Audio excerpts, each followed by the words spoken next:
صاحبو، یہ بنیادی حقیقتیں ہیں جن پر اس دنیا کا پورا نظام چل رہا ہے۔ آپ اس دنیا سے الگ نہیں ہیں، بلکہ اس کے اندر اس کے ایک جز کی حیثیت سے رہتے ہیں۔ لہٰذا آپ کی زندگی کے لیے بھی یہ حقیقتیں اسی طرح بنیادی ہیں جس طرح کل جہان کے لیے ہیں۔ آج یہ سوال آپ میں سے ہر شخص کے لیے اور دنیا کے تمام انسانوں کے لیے ایک پریشان کن گتھی بنا ہوا ہے کہ آخر ہم انسانوں کی زندگی سے امن چین کیوں رخصت ہو گیا؟ کیوں آئے دن مصیبتیں ہم پر نازل ہو رہی ہیں؟ کیوں ہماری زندگی کی کل بگڑ گئی ہے؟ قومیں قوموں سے ٹکرا رہی ہیں، ملک ملک میں کھینچا تانی ہو رہی ہے، آدمی آدمی کے لیے بھیڑیا بن گیا ہے، لاکھوں انسان لڑائیوں میں برباد ہو رہے ہیں، کروڑوں اور اربوں کے کاروبار غارت ہو رہے ہیں، بستیوں کی بستیاں اجڑ رہی ہیں، طاقتور کمزوروں کو کھائے جاتے ہیں، مالدار غریبوں کو لوٹے لیتے ہیں، حکومت میں ظلم ہے، عدالت میں بے انصافی ہے، دولت میں بدمستی ہے، اقتدار میں غرور ہے، دوستی میں بے وفائی ہے، امانت میں خیانت ہے، اخلاق میں راستی نہیں رہی، انسان پر سے انسان کا اعتماد اٹھ گیا ہے، مذہب کے جامے میں لامذہبی ہو رہی ہے، آدم کے بچے لاتعداد گروہوں میں بٹے ہوئے ہیں اور ہر گروہ دوسرے گروہ کو دغا، ظلم، بے ایمانی، ہر ممکن طریقے سے نقصان پہنچانا کار ثواب سمجھ رہا ہے۔ یہ ساری خرابیاں آخر کس وجہ سے ہیں؟ خدا کی خدائی میں اور جس طرف بھی ہم دیکھتے ہیں امن ہی امن نظر آتا ہے۔ ستاروں میں امن ہے، ہوا میں امن ہے، پانی میں امن ہے، درختوں اور جانوروں میں امن ہے، تمام مخلوقات کا انتظام پورے امن کے ساتھ چل رہا ہے، کہیں فساد بد نظمی کا نشان نہیں پایا جاتا، مگر ایک انسان ہی کی زندگی کیوں اس نعمت سے محروم ہو گئی؟ یہ ایک بڑا سوال ہے جسے حل کرنے میں لوگوں کو سخت پریشانی پیش آ رہی ہے، مگر میں پورے اطمینان کے ساتھ اس کا جواب دینا چاہتا ہوں۔ میرے پاس اس کا مختصر جواب یہ ہے کہ آدمی نے اپنی زندگی کو حقیقت اور واقع کے خلاف بنا رکھا ہے، اس لیے وہ تکلیف اٹھا رہا ہے، اور جب تک وہ پھر اسے حقیقت کے مطابق نہ بنائے گا کبھی چین نہ پا سکے گا۔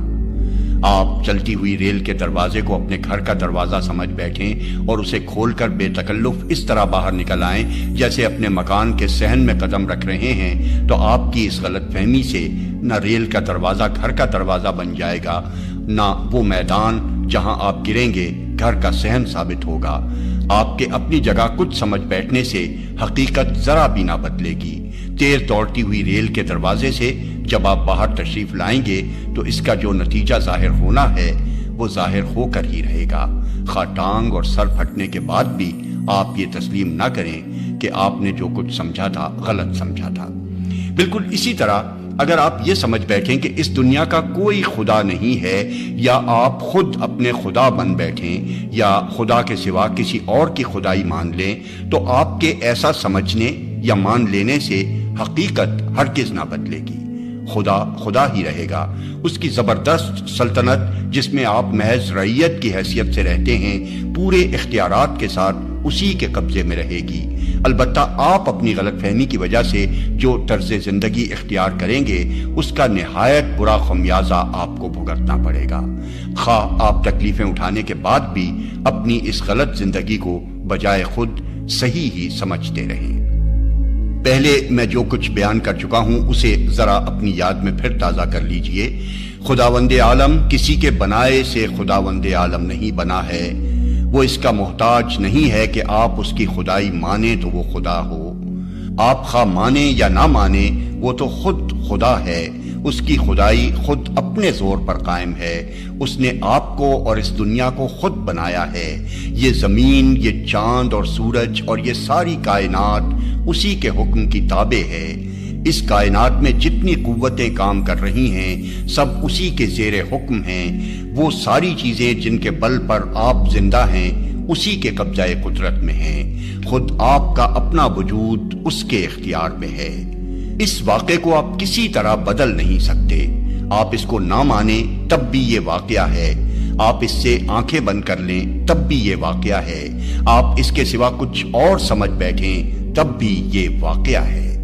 ان سب صورتوں میں واقعے کا تو کچھ بھی نہیں بگڑتا، البتہ فرق یہ ہوتا ہے کہ اگر آپ اس واقعے کو تسلیم کر کے اپنی وہی حیثیت قبول کر لیں جو اس واقعے کے اندر دراصل آپ کی ہے، تو آپ کی زندگی درست ہوگی، آپ کو چین ملے گا، اطمینان نصیب ہوگا، اور آپ کی زندگی کی ساری کل ٹھیک چلے گی۔ اور اگر آپ نے واقعے کے خلاف کوئی اور حیثیت اختیار کی تو انجام وہی ہوگا جو چلتی ہوئی ریل کے دروازے کو اپنے گھر کا دروازہ سمجھ کر قدم باہر نکالنے کا ہوتا ہے۔ چوٹ آپ خود کھائیں گے، ٹانگ آپ کی ٹوٹے گی، سر آپ کا پھٹے گا، تکلیف آپ کو پہنچے گی، واقعہ جیسا تھا ویسا ہی رہے گا۔ آپ سوال کریں گے کہ اس واقعے کے مطابق ہماری حیثیت کیا ہے؟ میں چند لفظوں میں اس کی تشریح کیے دیتا ہوں۔ اگر کسی نوکر کو آپ تنخواہ دے کر پال رہے ہوں تو بتائیے اس نوکر کی اصلی حیثیت کیا ہے؟ یہی نہ کہ آپ کی نوکری بجا لائے، آپ کے حکم کی اطاعت کرے، آپ کی مرضی کے مطابق کام کرے اور نوکری کی حد سے نہ بڑھے۔ نوکر کا کام آخر نوکری کے سوا اور کیا ہو سکتا ہے؟ آپ اگر افسر ہوں اور کوئی آپ کا ماتحت ہو تو ماتحت کا کام کیا ہے؟ یہی نہ کہ وہ ماتحتی کرے، افسری کی ہوا میں نہ رہے۔ اگر آپ کسی جائیداد کے مالک ہوں تو اس جائیداد میں آپ کی خواہش کیا ہوگی؟ یہی نہ کہ اس میں آپ کی مرضی چلے، جو کچھ آپ چاہیں وہی ہو اور آپ کی مرضی کے خلاف پتہ نہ ہل سکے۔ آپ پر اگر کوئی بادشاہی مسلط ہو اور تمام قوتیں اس کے ہاتھ میں ہوں تو ایسی بادشاہی کی موجودگی میں آپ کی حیثیت کیا ہو سکتی ہے؟ یہی نہ کہ آپ سیدھی طرح رعیت بن کر رہنا قبول کریں اور شاہی قانون کی فرما برداری سے قدم باہر نہ نکالیں۔ بادشاہ کی سلطنت کے اندر رہتے ہوئے اگر آپ خود اپنی بادشاہی کا دعویٰ کریں گے یا کسی دوسرے کی بادشاہی مان کر اس کے حکم پر چلیں گے تو آپ باغی ہوں گے، اور باغی کے ساتھ جو سلوک کیا جاتا ہے وہ آپ کو معلوم ہی ہے۔ ان مثالوں سے آپ خوب سمجھ سکتے ہیں کہ خدا کی اس سلطنت میں آپ کی اصلی حیثیت کیا ہے۔ آپ کو اس نے بنایا ہے اور قدرتی طور پر آپ کا کوئی کام اس کے سوا نہیں ہے کہ اپنے بنانے والے کی مرضی پر چلیں۔ آپ کو وہ پال رہا ہے اور اسی کے خزانے سے آپ تنخواہ لے رہے ہیں۔ آپ کی کوئی حیثیت اس کے سوا نہیں ہے کہ آپ اس کے نوکر ہیں۔ آپ کا اور ساری دنیا کا افسر وہ ہے، اس کی افسری میں آپ کی حیثیت ماتحتی کے سوا اور کچھ نہیں ہو سکتی۔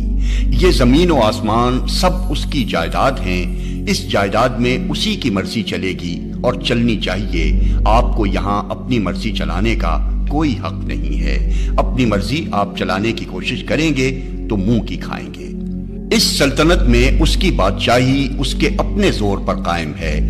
زمین اور آسمان کے سارے محکمے اس کے قبضے میں ہیں۔ آپ خود چاہے راضی ہوں یا ناراض، بہرحال اس کی رعیت ہیں۔ آپ کی اور کسی انسان کی بھی، خواہ وہ چھوٹا ہو یا بڑا، کوئی دوسری حیثیت رعیت ہونے کے سوا نہیں ہے۔ اسی کا قانون اس سلطنت میں قانون ہے اور اسی کا حکم ہے۔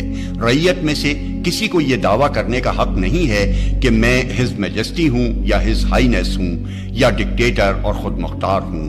نہ کسی شخص یا پارلیمنٹ یا اسمبلی یا کونسل کو یہ اختیار ہے کہ اس سلطنت میں خدا کے بجائے خود اپنا قانون بنائے اور خدا کی رعیت سے کہے کہ ہمارے اس قانون کی پیروی کرو۔ نہ کسی انسانی حکومت کو یہ حق پہنچتا ہے کہ خدا کے حکم سے بے نیاز ہو کر خود حکم چلائے اور خدا کے بندوں سے کہے کہ ہمارے اس حکم کی اطاعت کرو۔ نہ کسی انسان یا انسانوں کے کسی گروہ کے لیے یہ جائز ہے کہ اصلی بادشاہ کی رعیت بننے کی بجائے بادشاہی کے جھوٹے مدعیوں میں سے کسی کی رعیت بننا قبول کرے۔ اصلی بادشاہ کے قانون کو چھوڑ کر جھوٹے قانون سازوں کا قانون تسلیم کرے اور اصلی حکمراں سے منہ موڑ کر جھوٹ موٹ کی ان حکومتوں کا حکم ماننے لگے۔ یہ تمام صورتیں بغاوت کی ہیں۔ خود بادشاہی کے اختیارات کا دعویٰ کرنا یا کسی ایسے مدعی کے دعوے کو قبول کرنا، دونوں حرکتیں رعیت کے لیے بغاوت کا حکم رکھتی ہیں اور اس کی سزا ان دونوں کو ملنی یقینی ہے، خواہ جلدی ملے یا دیر میں۔ آپ کی اور ایک ایک انسان کی پیشانی کے بال خدا کی مٹھی میں ہیں، جب چاہے پکڑ کر گھسیٹ لے۔ زمین اور آسمان کی اس سلطنت میں بھاگ جانے کی طاقت کسی میں نہیں ہے۔ آپ اس سے بھاگ کر کہیں پناہ نہیں لے سکتے۔ مٹی میں مل کر آپ کا ایک ایک ذرہ بھی اگر منتشر ہو جائے، آگ میں جل کر خواہ آپ کی راکھ ہوا میں پھیل جائے، پانی میں بہہ کر خواہ آپ مچھلیوں کی خوراک بنے یا سمندر کے پانی میں گھل جائیں، ہر جگہ سے خدا آپ کو پکڑ لے گا۔ ہوا اس کی غلام ہے، زمین اس کی بندی ہے، پانی اور اس کی مچھلیاں سب اس کے حکم کی تابع ہیں۔ ایک اشارے پر سب طرف سے آپ پکڑے ہوئے آ جائیں گے، اور پھر وہ آپ میں سے ایک ایک کو بلا کر پوچھے گا کہ میری رعیت ہو کر بادشاہی ساورنٹی کا دعویٰ کرنے کا حق تمہیں کہاں سے پہنچ گیا تھا؟ میرے ملک میں اپنا حکم چلانے کے اختیارات تم کہاں سے لائے تھے؟ میری سلطنت میں اپنا قانون جاری کرنے والے تم کون تھے؟ میرے بندے ہو کر دوسروں کی بندگی کرنے پر تم کیسے راضی ہو گئے؟ میرے نوکر ہو کر تم نے دوسروں کا حکم مانا، مجھ سے تنخواہ لے کر دوسروں کو انداتا اور رازق سمجھا، میرے غلام ہو کر دوسروں کی غلامی کی، میری بادشاہی میں رہتے ہوئے دوسروں کے قانون کو قانون سمجھا اور دوسروں کے فرامین کی اطاعت کی۔ یہ بغاوت کس طرح تمہارے لیے جائز ہو گئی تھی؟ فرمائیے، آپ میں سے کسی کے پاس اس الزام کا جواب ہے؟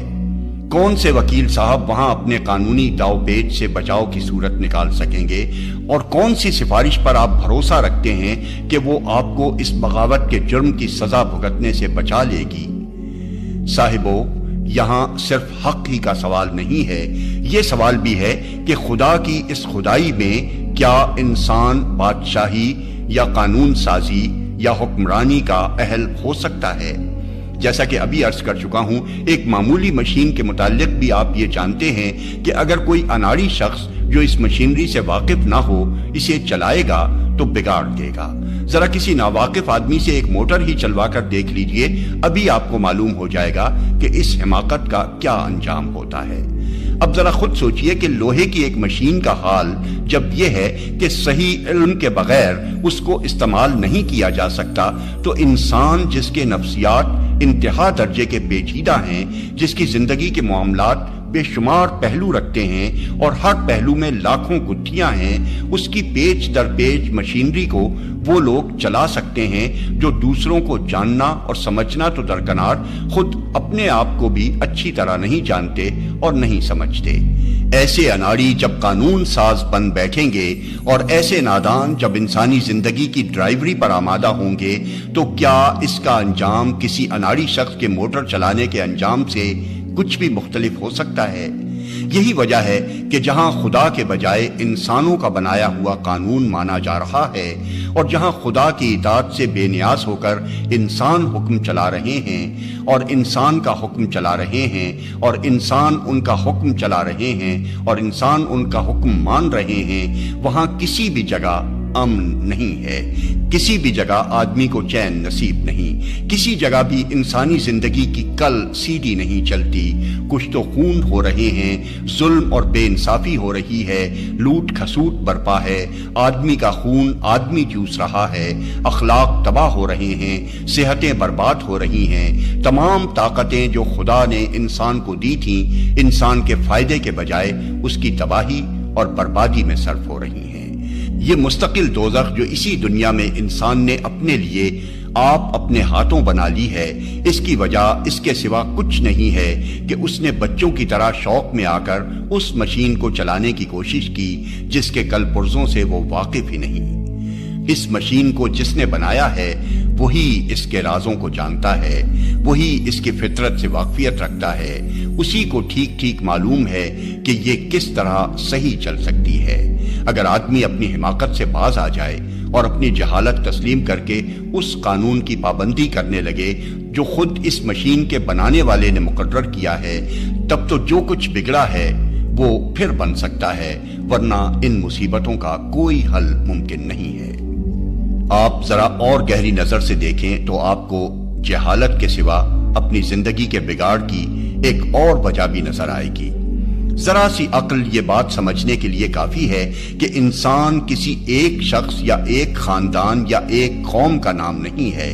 تمام دنیا کے انسان بہرحال انسان ہیں، تمام انسانوں کو جینے کا حق ہے، سب اس کے حقدار ہیں کہ ان کی ضرورتیں پوری ہوں، سب امن کے، انصاف کے، عزت اور شرافت کے مستحق ہیں۔ انسانی خوشحالی اگر کسی چیز کا نام ہے تو وہ کسی ایک شخص یا خاندان یا قوم کی خوشحالی نہیں بلکہ تمام انسانوں کی خوشحالی ہے، ورنہ ایک خوشحال ہو اور 10 بدحال ہوں تو آپ یہ نہیں کہہ سکتے کہ انسان خوشحال ہے۔ فلاح اگر کسی چیز کو کہتے ہیں تو وہ تمام انسانوں کی فلاح ہے، نہ کہ کسی ایک طبقے کی یا ایک قوم کی۔ ایک کی فلاح اور 10 کی بربادی کو آپ انسانی فلاح نہیں کہہ سکتے۔ اس بات کو اگر آپ صحیح سمجھتے ہیں تو غور کیجئے کہ انسانی فلاح اور خوشحالی کس طرح حاصل ہو سکتی ہے۔ میرے نزدیک اس کی کوئی صورت اس کے سوا نہیں کہ انسانی زندگی کے لیے قانون وہ بنائے جس کی نظر میں تمام انسان یکساں ہوں، سب کے حقوق انصاف کے ساتھ وہ مقرر کرے جو نہ تو خود اپنی کوئی ذاتی غرض رکھتا ہو اور نہ کسی خاندان یا طبقے کی یا کسی ملک یا قوم کی اغراض سے اس کو خاص دلچسپی ہو۔ سب کے سب اس کا حکم مانے جو حکم دینے میں نہ اپنی جہالت کی وجہ سے غلطی کرے، نہ اپنی خواہش کی بنا پر حکمرانی کے اختیارات سے ناجائز فائدہ اٹھائے، اور نہ ایک کا دشمن اور دوسرے کا دوست، ایک کا طرفدار اور دوسرے کا مخالف، ایک کی طرف مائل اور دوسرے سے منحرف ہو۔ صرف اسی صورت میں عدل قائم ہو سکتا ہے۔ اسی طرح تمام انسانوں، تمام قوموں، تمام طبقوں اور تمام گروہوں کو ان کے جائز حقوق پہنچ سکتے ہیں۔ یہی ایک صورت ہے جس سے ظلم مٹ سکتا ہے۔ اگر یہ بات بھی درست ہے تو پھر میں آپ سے پوچھتا ہوں کہ کیا دنیا میں کوئی انسان بھی ایسا بے لاگ، ایسا غیر جانبدار، ایسا بے غرض اور اس قدر انسانی کمزوریوں سے بالاتر ہو سکتا ہے؟ شاید آپ میں سے کوئی شخص میرے اس سوال کا جواب اثبات میں دینے کی جرات نہ کرے گا۔ یہ شان صرف خدا ہی کی ہے، کوئی دوسرا اس شان کا نہیں ہے۔ انسان خواہ کتنے ہی بڑے دل گردے کا ہو، بہرحال وہ اپنی کچھ ذاتی اغراض رکھتا ہے، کچھ دلچسپیاں رکھتا ہے، کسی سے اس کا تعلق زیادہ ہے اور کسی سے کم، کسی سے اس کو محبت ہے اور کسی سے نہیں ہے۔ ان کمزوریوں سے کوئی انسان پاک نہیں ہو سکتا۔ یہی وجہ ہے کہ جہاں خدا کے بجائے انسانوں کا قانون مانا جاتا ہے اور خدا کے بجائے انسانوں کے حکم کی اطاعت کی جاتی ہے، وہاں کسی نہ کسی صورت میں ظلم اور بے انصافی ضرور موجود ہے۔ ان شاہی خاندانوں کو دیکھیے جو زبردستی اپنی طاقت کے بل بوتے پر امتیازی حیثیت حاصل کیے ہوئے ہیں۔ انہوں نے اپنے لیے وہ عزت، وہ ٹھاٹھ، وہ آمدنی، وہ حقوق اور وہ اختیارات مخصوص کر رکھے ہیں جو دوسروں کے لیے نہیں ہیں۔ یہ قانون سے بالاتر ہیں، ان کے خلاف کوئی دعویٰ نہیں کیا جا سکتا۔ یہ چاہے کچھ کریں، ان کے مقابلے میں کوئی چارہ جوئی نہیں کی جا سکتی، کوئی عدالت ان کے نام سمن نہیں بھیج سکتی۔ دنیا دیکھتی ہے کہ یہ غلطیاں کرتے ہیں، مگر کہا یہ جاتا ہے اور ماننے والے مان بھی لیتے ہیں کہ بادشاہ غلطی سے پاک ہے۔ دنیا دیکھتی ہے کہ یہ معمولی انسان ہیں جیسے اور سب انسان ہوتے ہیں، مگر یہ خدا بن کر سب سے اونچے بیٹھتے ہیں اور لوگ ان کے سامنے یوں ہاتھ باندھے، سر جھکائے، ڈرے سہمے کھڑے ہوئے ہیں، گویا ان کا رزق، ان کی زندگی، ان کی موت سب ان کے ہاتھ میں ہے۔ یہ رعایا کا پیسہ اچھے اور برے ہر طریقے سے گھسیٹتے ہیں اور اسے اپنے محلوں پر، اپنی سواریوں پر، اپنے عیش و آرام اور اپنی تفریحوں پر بے دریغ لٹاتے ہیں۔ ان کے کتوں کو وہ روٹی ملتی ہے جو کما کر دینے والی رعایا کو نصیب نہیں ہوتی۔ کیا یہ انصاف ہے؟ کیا یہ طریقہ کسی عادل کا مقرر کیا ہوا ہو سکتا ہے جس کی نگاہ میں سب انسانوں کے حقوق اور مفاد یکساں ہو؟ کیا یہ لوگ انسانوں کے لیے کوئی منصفانہ قانون بنا سکتے ہیں؟ ان برہمنوں اور پیروں کو دیکھیے، ان نوابوں اور رئیسوں کو دیکھیے، ان جاگیرداروں اور زمینداروں کو دیکھیے، ان ساہوکاروں اور مہاجنوں کو دیکھیے۔ یہ سب طبقے اپنے آپ کو عام انسانوں سے بالا تر سمجھتے ہیں۔ ان کے زور و اثر سے جتنے قوانین دنیا میں بنے ہیں وہ انہیں ایسے حقوق دیتے ہیں جو عام انسانوں کو نہیں دیے گئے۔ یہ پاک ہیں اور دوسرے ناپاک، یہ شریف ہیں اور دوسرے کمین، یہ اونچے ہیں اور دوسرے نیچے، یہ لوٹنے کے لیے ہیں اور دوسرے لٹنے کے لیے۔ ان کے نفس کی خواہشوں پر لوگوں کی جان، مال، عزت، آبرو، ہر ایک چیز قربان کر دی جاتی ہے۔ کیا یہ ضابطے کسی منصف کے بنائے ہوئے ہو سکتے ہیں؟ کیا ان میں صریح طور پر خود غرضی اور جانبداری نظر نہیں آتی؟ کیا اس سوسائٹی میں منصفانہ قانون بن سکتے ہیں جس پر یہ لوگ چھائے ہوئے ہیں؟ ان حاکم قوموں کو دیکھیے جو اپنی طاقت کے بل پر دوسری قوموں کو غلام بنائے ہوئے ہیں۔ ان کا کون سا قانون اور کون سا ضابطہ ایسا ہے جس میں خود غرضی شامل نہیں ہے؟ یہ اپنے آپ کو انسان اعلیٰ کہتے ہیں، بلکہ در حقیقت صرف اپنے ہی کو انسان سمجھتے ہیں۔ ان کے نزدیک کمزور قوموں کے لوگ یا تو انسان ہی نہیں ہیں، یا اگر ہیں تو ادنا درجے کے ہیں۔ یہ ہر حیثیت سے اپنے آپ کو دوسروں سے اونچا ہی رکھتے ہیں اور اپنی اغراض پر دوسروں کے مفاد کو قربان کرنا اپنا حق سمجھتے ہیں۔ ان کے زور و اثر سے جتنے قوانین اور ضوابط دنیا میں بنے ہیں، ان سب میں یہ رنگ موجود ہے۔ یہ چند مثالیں میں نے محض اشارے کے طور پر دی ہیں، تفصیل کا یہاں موقع نہیں۔ میں صرف یہ بات آپ کے ذہن نشین کرنا چاہتا ہوں کہ دنیا میں جہاں بھی انسان نے قانون بنایا ہے وہاں بے انصافی ضرور ہوئی ہے۔ کچھ انسانوں کو ان کے جائز حقوق سے بہت زیادہ دیا گیا ہے، اور کچھ انسانوں کے حقوق نہ صرف پامال کیے گئے ہیں بلکہ انہیں انسانیت کے درجے سے گرا دینے میں بھی تأمل نہیں کیا گیا۔ اس کی وجہ انسان کی یہ کمزوری ہے کہ وہ جب کسی معاملے کا فیصلہ کرنے بیٹھتا ہے تو اس کے دل و دماغ پر اپنی ذات یا اپنے خاندان یا اپنی نسل یا اپنے طبقے یا اپنی قوم ہی کے مفاد کا خیال مسلط رہتا ہے۔ دوسروں کے حقوق اور مفاد کے لیے اس کے پاس وہ ہمدردی کی نظر نہیں ہوتی جو اپنوں کے لیے ہوتی ہے۔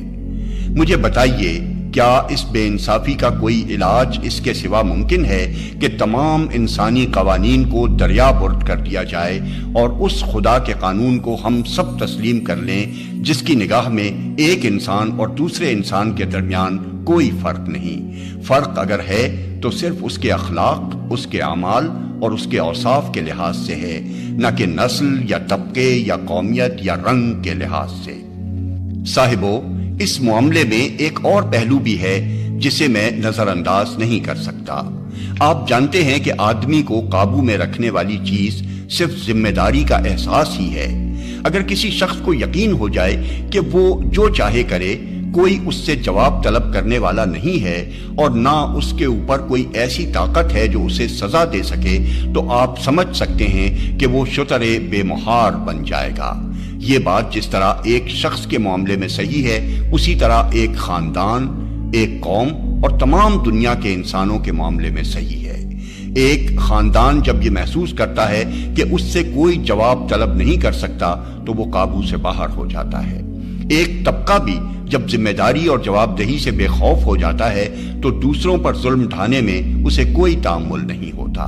ایک قوم یا ایک سلطنت بھی جب اپنے آپ کو اتنا طاقتور پاتی ہے کہ اپنی زیادتی کے کسی برے نتیجے کا خوف اسے نہیں ہوتا تو وہ جنگل کے بھیڑیے کی طرح کمزور بکریوں کو پھاڑنا شروع کر دیتی ہے۔ دنیا میں جتنی بدامنی پائی جاتی ہے اس کی ایک بڑی وجہ یہی ہے۔ جب تک انسان اپنے سے بالا تر کسی اقتدار کو تسلیم نہ کرے اور جب تک اسے یقین نہ ہو کہ مجھ سے اوپر کوئی ایسا ہے جس کو مجھے اپنے اعمال کا جواب دینا ہے اور جس کے ہاتھ میں اتنی طاقت ہے کہ مجھے سزا دے سکتا ہے، اس وقت تک یہ کسی طرح ممکن نہیں کہ ظلم کا دروازہ بند ہو اور صحیح امن قائم ہو سکے۔ اب مجھے بتائیے کہ ایسی طاقت سوائے خداوند عالم کے اور کون ہو سکتی ہے؟ خود انسانوں میں سے تو کوئی ایسا نہیں ہو سکتا، کیونکہ جس انسان یا جس انسانی گروہ کو بھی آپ یہ حیثیت دیں گے، خود اس کے شتر بے مہار ہو جانے کا امکان ہے۔ خود اس سے یہ اندیشہ ہے کہ تمام فرعونوں کا ایک فرعون وہ ہو جائے گا، اور خود اس سے یہ خطرہ ہے کہ خود غرضی اور جانبداری سے کام لے کر وہ بعض انسانوں کو گرائے گا اور بعض کو اٹھائے گا۔ یورپ نے اس مسئلے کو حل کرنے کے لیے مجلس اقوام بنائی تھی، مگر بہت جلدی وہ سفید رنگ والی قوموں کی مجلس بن کر رہ گئی، اور اس نے چند طاقتور سلطنتوں کے ہاتھ میں کھلونا بن کر کمزور قوموں کے ساتھ بے انصافی شروع کر دی۔ اس تجربے کے بعد اس امر میں کوئی شک باقی نہیں رہ سکتا کہ خود انسانوں کے اندر سے کوئی ایسی طاقت برآمد ہونی ناممکن ہے جس کی باز پرس کا خوف فردن فردن ایک ایک شخص سے لے کر دنیا کی قوموں اور سلطنتوں تک کو قابو میں رکھ سکتا ہو۔ ایسی طاقت لامحالہ انسانی دائرے سے باہر اور اس سے اوپر ہی ہونی چاہیے، اور وہ صرف خداوند عالم ہی کی طاقت ہو سکتی ہے۔ ہم اگر اپنی بھلائی چاہتے ہیں تو ہمارے لیے اس کے سوا کوئی چارہ ہی نہیں کہ خدا پر ایمان لائیں، اس کی حکومت کے آگے اپنے آپ کو فرما بردار رعیت کی طرح سپرد کر دیں، اور اس یقین کے ساتھ دنیا میں زندگی بسر کریں کہ وہ ہمارے چھپے اور کھلے سب کاموں کو جانتا ہے، اور ایک دن اس کی عدالت میں اپنی پوری زندگی کے کارنامے کا حساب دینا ہے۔ ہمارے شریف اور پرامن انسان بننے کی بس یہی ایک صورت ہے۔ اب میں اپنی تقریر کو ختم کرنے سے پہلے ایک شبے کو صاف کر دینا ضروری سمجھتا ہوں، جو غالباً آپ میں سے ہر ایک کے دل میں پیدا ہو رہا ہوگا۔ آپ سوچ رہے ہوں گے کہ جب خدا کی حکومت اتنی زبردست ہے کہ خاک کے ایک ذرے سے لے کر چاند اور سورج تک ہر چیز اس کے قابو میں ہے، اور جب انسان اس کی حکومت میں محض ایک رعیت کی حیثیت رکھتا ہے، تو آخر یہ ممکن کس طرح ہوا کہ انسان اس کی حکومت کے خلاف بغاوت کرے اور خود اپنی بادشاہی کا اعلان کر کے اس کی رعیت پر اپنا قانون چلائے؟ کیوں نہیں خدا اس کا ہاتھ پکڑ لیتا، اور کیوں اسے سزا نہیں دیتا؟ اس سوال کا جواب میں آپ کو ایک سیدھی سی مثال سے دوں گا۔ فرض کیجئے کہ ایک بادشاہ کسی شخص کو اپنے ملک کے کسی ضلع کا افسر بنا کر بھیجتا ہے۔ ملک بادشاہ ہی کا ہے، رعیت بھی اسی کی ہے، ریل، ٹیلی فون، تار، فوج اور دوسری تمام طاقتیں بھی بادشاہ ہی کے ہاتھ میں ہیں۔ بادشاہ کی سلطنت اس ضلع پر چاروں طرف سے اس طرح چھائی ہوئی ہے کہ اس چھوٹے سے ضلع کا افسر اس کے مقابلے میں بالکل عاجز ہے۔ اگر بادشاہ چاہے تو اس کو پوری طرح مجبور کر سکتا ہے کہ اس کے حکم سے بال برابر منہ نہ موڑ سکے، لیکن بادشاہ اس افسر کی عقل کا، اس کے ظرف کا اور اس کی لیاقت کا امتحان لینا چاہتا ہے۔